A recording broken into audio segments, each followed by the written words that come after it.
Tonight on Free Minds TV, we'll discuss an ER nurse arrested in a dispute over drawing a patient's blood. We'll also be getting into military operations expanding into Pakistan, the Downsizer Dispatch, and a whole lot more. All coming up tonight on Free Minds TV.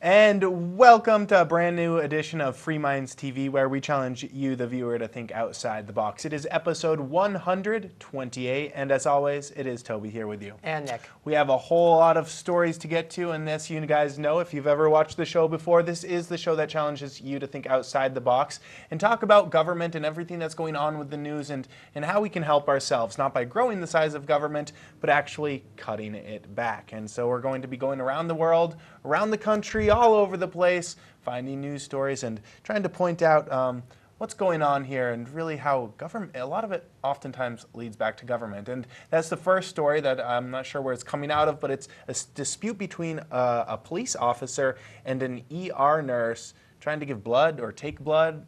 What's the story now? Well, the story is coming out of Chicago. A head emergency room nurse at Advocate, Illinois Masonic Hospital has sued the city of Chicago and the Chicago police officer for handcuffing her and putting her in the back of a squad car during a dispute over not drawing a suspect in a DWI case's blood. So they suspected that the patient was driving while intoxicated. However, the patient wasn't really a patient yet because they hadn't been checked into the hospital. Oh, now, so it wasn't actually refusing to go to draw the blood. It was saying, check this person into the hospital, then we'll draw his blood. No.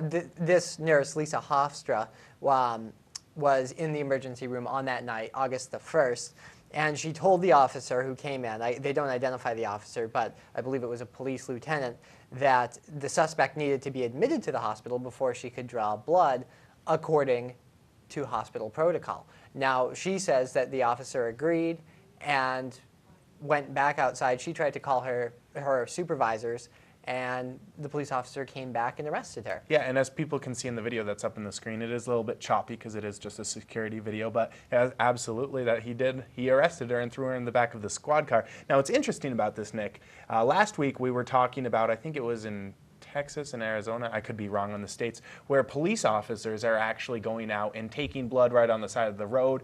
They're saying the federal government's getting involved and now hoping to bring this not only to the few states that it's going on in, but nationwide. So this would never even be a problem, Nick, because we're going to have the police officers drawing the blood right on the side of the road, so we never have to even deal with the hospital.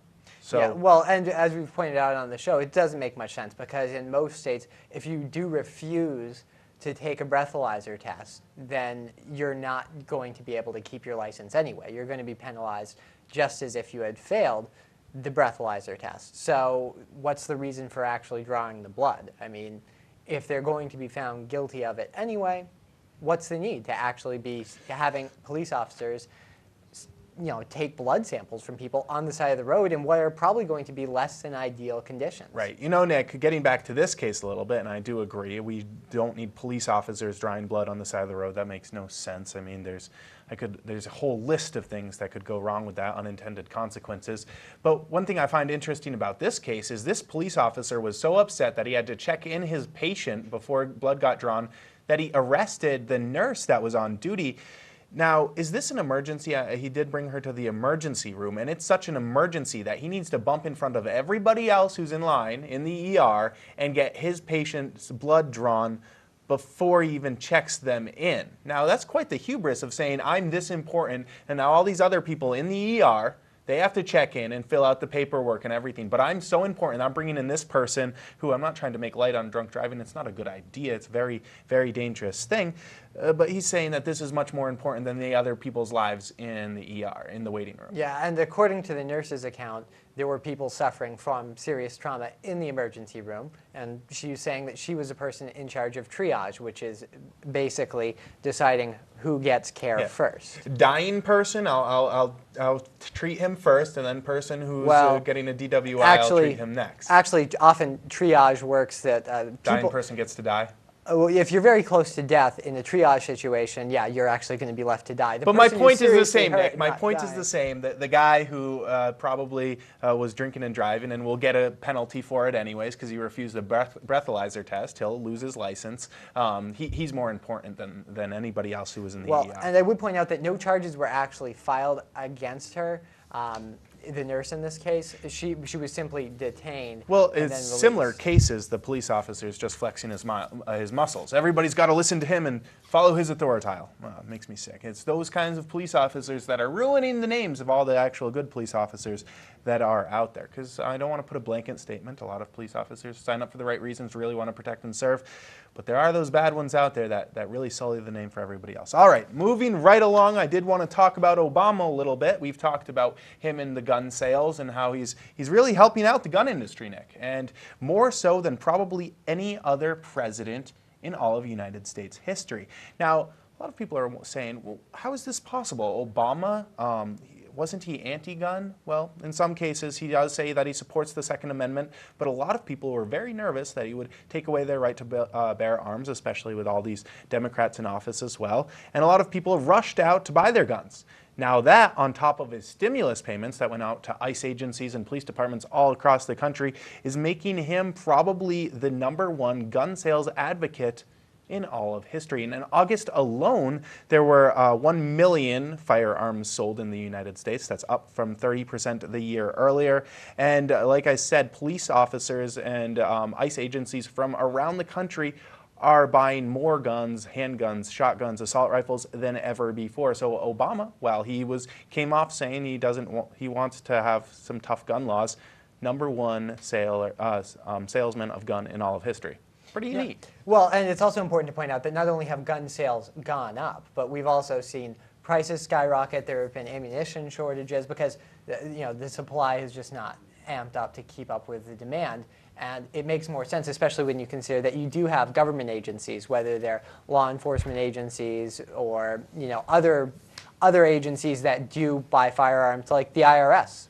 They buy firearms for their agents, even ones who aren't involved in any kind of law enforcement role, to protect themselves. So they, understandably, a lot of people don't like the IRS. So the government is contributing in a direct way in driving up the cost of firearms and ammunition. So they're actually, not only are they causing more firearms to be sold and more rounds of ammunition to be sold, they're also increasing the prices of firearms and ammunition. Right. It's been a significant bubble. If you've been in a gun store or to a gun show, or even just browsed online, and you did that a couple years ago and compared it to now, prices are up significantly. Yeah. And if anyone's watched us, they're very familiar with our stance on the right to bear arms. We are very pro-Second Amendment. We think that it's every man's God-given right to bear whatever kind of arms they feel necessary to protect themselves. And we actually take it a step farther than our current system and say, well, if the government is allowed to have it, so should an individual, right? That's why the Second Amendment's there in the first place, to protect themselves from the government if the government really messes up.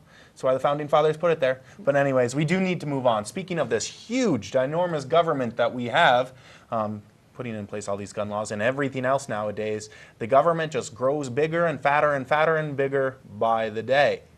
Now, what do the American people think about that? Well, the American people are apparently not very much in favor of it at all. According to Gallup, 57% of Americans say that the government is trying to do too many things that should be left to businesses and individuals. And 45% say there's too much government regulation of business. Those numbers reflect the highest in a decade. And Gallup has been using the same questions since September of 2001. So, we're essentially seeing a high point in sentiment for smaller government and a high point in sentiment against big government. And I'm not terribly surprised, because I think one of the reasons that the American people, when, the ones who went to the polls and voted, the reason that so many of them voted for Obama was not because they wanted to regulate business more or confiscate firearms or put in place a cap-and-trade system. Some people did. Certainly a lot of Obama supporters wanted to do a lot of those things that would grow the size of government. But I think that there were a lot of people out there, especially a lot of the younger supporters in the Obama crowd, who were expecting that Obama's main mission was going to be those things that were important to them.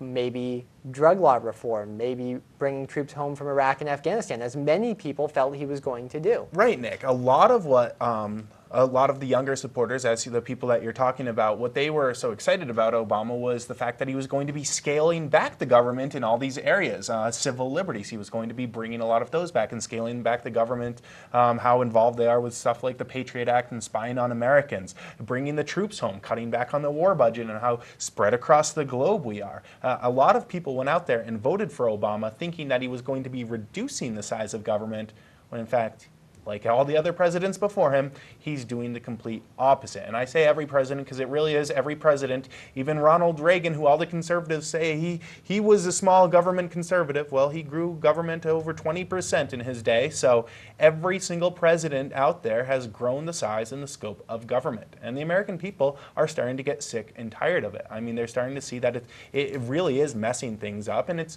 taxing us way too much. I mean, the American people are not as prosperous as they once were, and you can see the size of government correlates with our decline, how much we're having to go out and work, how much we're having to pay in taxes to keep up the same standard of living. As that goes up, so does the size of government, how much more each American out there is working. Yeah, and it's not just taxes. I mean, if you look at taxes, it's regulations, of course, as well. Right, and there's also inflation. And over the last 50 years or 60 years, you've seen the trend be towards both parents in a household, where you have both parents living in a household, having to work full-time to just pay bills if they have 1 or 2 kids. And that didn't used to be the case. Now, I'm not saying women shouldn't go out and work, but the fact of the matter was there was a time in this country where you could raise a family fairly comfortable on a relatively average job with one person in the household working a real full-time job and the other person staying home. Right. And I think a lot more Americans would want to do that, whether it's the man staying home or the woman. But one of the reasons that they can't is that the purchasing power of the middle class has been eroded by taxes and inflation. Right, and it also has to do a little bit of where individuals are spending their money and are they buying American-made products. And I'm going to have a story of that at the end of the show. But for now, it is time to move on. We've got to let people know what they can do, at least let their representatives know what they're thinking. They're probably going to do the opposite. But if enough people get behind a bill, the senators and the congressmen out there sometimes put their finger up in the wind and they try to please their constituents. If there's enough of them, I mean, they're not trying to do the right thing here. But what's this week's Downsizer Dispatch, Nick? Well, this week's Downsizer Dispatch deals with the government's big push to create these nonprofit co-ops to provide insurance. There was a lot of resistance to the idea of a single payer health plan or a public option plan. So, of course, they didn't do away with the plan to get government more involved in health care. What the politicians in Washington did was they came up with a plan to create these government-sponsored or government-mandated nonprofit insurance cooperatives. But as DownsizeDC.org is pointing out here, there's already a wide range of nonprofits out there offering services. In fact, in 29 of the 43 states that have data available in the American Medical Association report, the dominant company in the full insurance market is a nonprofit company. In state after state, Blue Cross and Blue Shield hold the largest market share. On average, the largest nonprofits hold over half of the full market share in those 29 states. So there's already a wide range of nonprofits offering insurance. And they're competitive. I mean, they're dominant players in 29 states. And if people want to see this spread out into other states, one idea is maybe to look at the state level. If you want these nonprofits to be able to operate, I'm not saying come up with more regulations to try to hinder the for-profit companies, but it's up to state insurance departments to come up with the rules and regulations that govern these types of insurance companies. So is there a campaign to let your congressman or whatever know about this? What Downsizer DC is pointing out is that the government is essentially distorting the picture that the American people are getting and saying that, well, we don't have enough nonprofits in the healthcare insurance field. And that's simply not true. There are plenty of nonprofit agencies or companies offering nonprofit insurance. So you can go to downsizedc.org and let your representatives know that you're not going to be fooled. All right, when we come back, we're going to be talking about evacuating an airport over some hair clippers and a bottle of cologne, as well as a proxy wedding. We'll tell you more and a whole lot more. Stay tuned. This is Free Minds TV. Free Minds TV is brought to you in part by Life Productions for your basic and semi-pro video production needs. From full wedding and event coverage to DVD authoring and distributions, lifeproductions.com. That's lyfproductions.com. This is Glenn Jacobs, and you're watching Free Minds TV.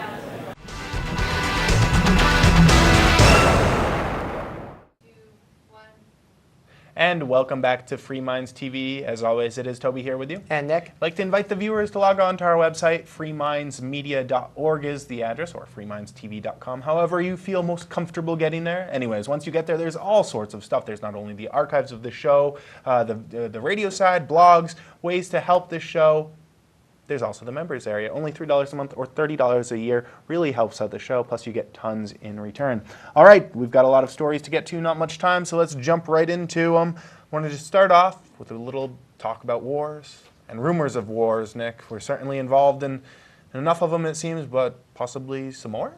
Well, I don't know that this is really talking about another war that the United States is going to enter. What it is discussing is the fact that the United States is going to ramp up possibly military operations in a country that's supposedly our ally. The White House is considering expanding counter-terror operations in Pakistan to refocus on eliminating al-Qaeda instead of mounting major military escalations in Afghanistan.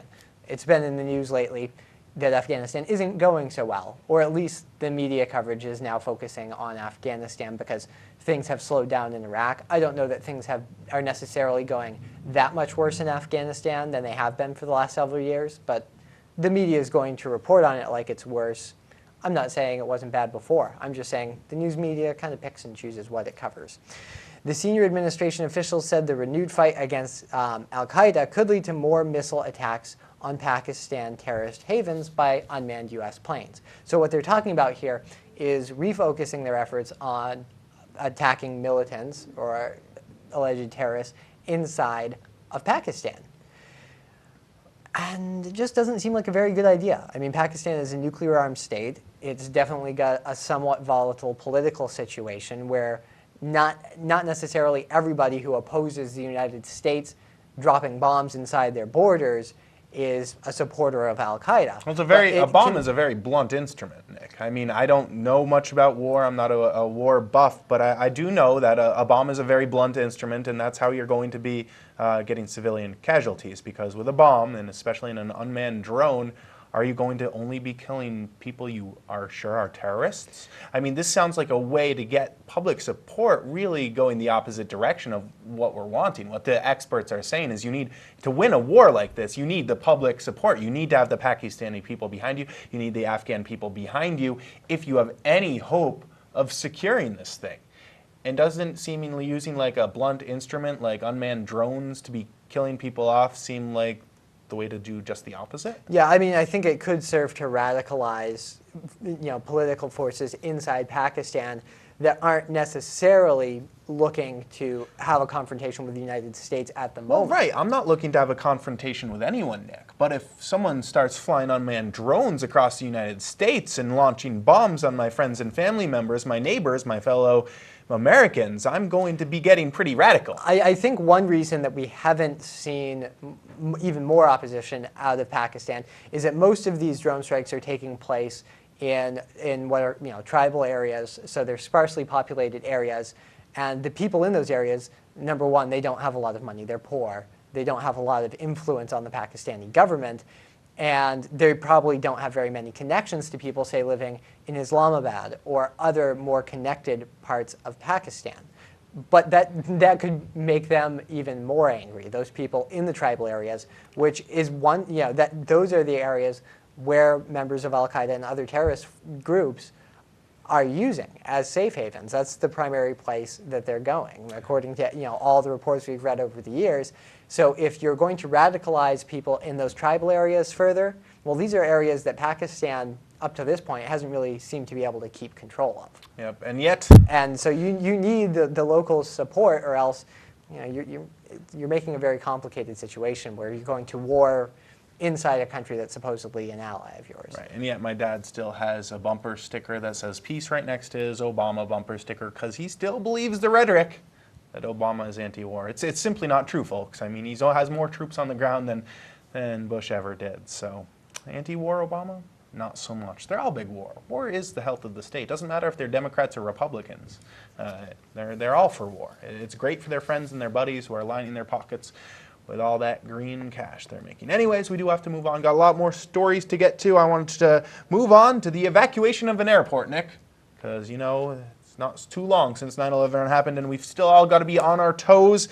If anyone brings some hair clippers or even a bottle of cologne, tries to get that past airport security, it's time to evacuate the airport. And we are talking about Tallahassee Regional Airport, which was briefly evacuated earlier this week after the baggage screener saw what they thought was a grenade.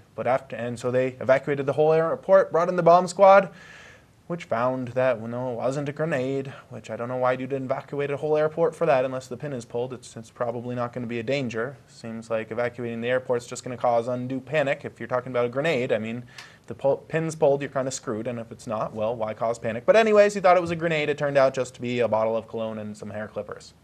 Nick, this is just pointing out, no one got hurt here, luckily. There wasn't a stampede that caused anyone to get harmed, but it's just pointing out that you can never be too careful. Well, I will point out, and I'm going to play devil's advocate here, that I can imagine that a bottle of cologne that was shaped a certain way with hair clippers could look like a grenade. But even if it is a grenade, Nick, what's the point in evacuating the airport?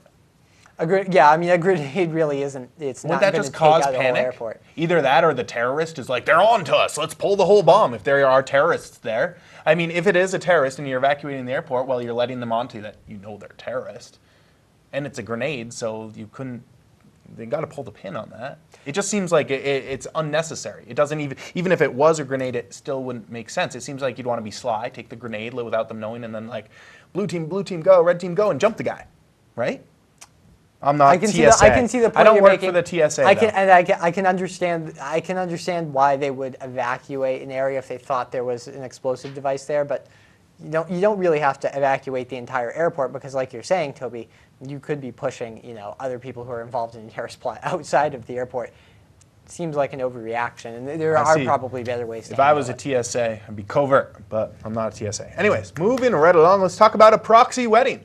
This wedding happened in two separate continents, one here in the United States and the other was over in Japan. This is where Hatu Furtowski and Sergeant Michael Furtowski were married. One of them, Michael, in the United States, and his bride over in Japan. Now, they had both lived in Japan for over a year. They actually had a child together. And then, unfortunately, Michael was killed in Iraq in 2008. Well, this was after they got married over the phone and they signed their paperwork. It was a legal wedding by the Army standards. But now they are deporting the wife, Halura, and her 8-month son. They're kicking him out of the country because they say the marriage was not consummated properly by U.S. law. And although they do have a child together, by United States law, not Army law, I don't know why they fall apart somewhere along the translation here, but they're going to kick her out of the United States, Nick. She's no longer allowed to live with their grandparents, where she's currently living, next to pictures of her parents, pictures of her father, who was a United States citizen, but both of them, the wife and the child, they got to go. Got to go, Nick. Yeah, well, I mean, we have Sad. some, yeah, it's unfortunate and things like this. It's like your husband just got blown up, supposedly protecting the country, and now your wife and the kids got to go. This is how the government treats its people, it seems. I mean, it's just sick. It's sick. Yeah, well, it is. And I think it happens, cases like this happen because the United States has very tough immigration laws. I mean, there just seems to be a phobia about letting somebody come and live in the United States and maybe, God forbid, become a U.S. citizen if they weren't born here. And that's something you don't see exhibited in a lot of other Western developed countries. If you look at the United States, it's pretty strict about letting people in, even if you were, whether it was recognized in the United States or not, effectively the wife of a U.S. service person who was killed. Right. And you have a kid together, and the marriage isn't consummated. But the kid is blood. It's both their kid. But anyways, it's the United States for you. Land of the free, right? We're the land of the free, are we? So that's what we've been. I think we're the land of the free. That's what you hear. I'm not sure that it really stands up to all the articles we read. Well, speaking of the land of the free, Nick, we're under some tough times here. People are hurting, and the government's here to help. And well, hopefully the economy really is picking up. I think I heard Ben Bernanke say that the economy is picking up. I don't know how much trust I have in him. Seems that there's still plenty of problems. I've heard just in the grocery line yesterday, I heard someone say he just got laid off earlier that day. So it seems like things could be pretty dire, but there could be a time, Nick, where the United States says it's time to give another stimulus. Time to give the American people another injection of their own money to go out and spend it. George Bush did it, Obama did it, and if the economy isn't really picking up, chances are it will happen again. So I just thought it would be interesting to talk a little bit about what stimulus money is, and this came through my email by my wife's father, actually. Dave sent this to me because I thought it was funny, so I decided I'd bring it and share it with you. All right, question. What is an economic stimulus payment? Well, it's money that the federal government will send to taxpayers. Sounds nice so far. Well, where will the government get this money? Well, from the taxpayers, of course. Okay, so the government is going to give me my own money back? Well, just a little bit of it. Not all of it, just some of it. Starting to sound worse. And what is the purpose of this payment? Well, it's so that you go out and use the money to purchase a high-definition TV or something like that, thus stimulating the economy, right? Well, isn't that just stimulating the economy in China? Well, yes, in fact, it would be. A lot of these things that we're stimulating the economy with, they don't actually help the United States economy. And I think that that is a very important issue to look at when we're talking about consumer spending. Now, let me get to the end. You can play your stuff. There probably won't be enough time, but anyways.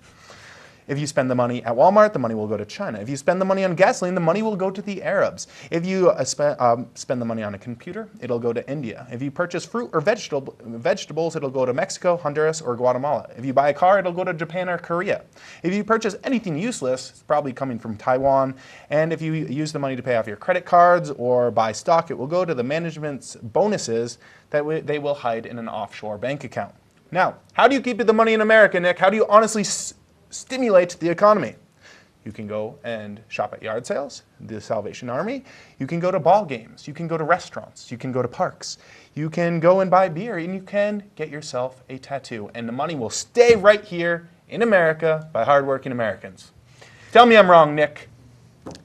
That's true. And what I'm going to say is some of the money that you spend on, say, a TV in the United States, even if it's made in China, some of that money does go to the stores in the America. A smidgen, Nick. It's just like some of the money that the government takes to you, they'll give back, but it's a smidgen. It's a very inefficient way to do it. So you're Stimulate the economy by buying American-made products if you're honestly trying to stimulate the American economy. If you're trying to stimulate the economy in China, go to Walmart. That's fine. I don't care. Stimulate. The Chinese need money as well, but let's be honest here about what we're doing. You're buying cheap junk. You're not stimulating the American economy, very much at least. All right, Nick, we're out of time. It's all done. The show is over. And we better get out of here, so we still have time for credits. It's been Toby here with you. And Nick. Log on to freemindsmedia.com in the meantime. They line their pockets with lies, and only their voices came through. When your republic died, no one cried, 'cause they never even knew. So give up your right and license your life, 'cause that's what they tell you to do. Now will you be a good man?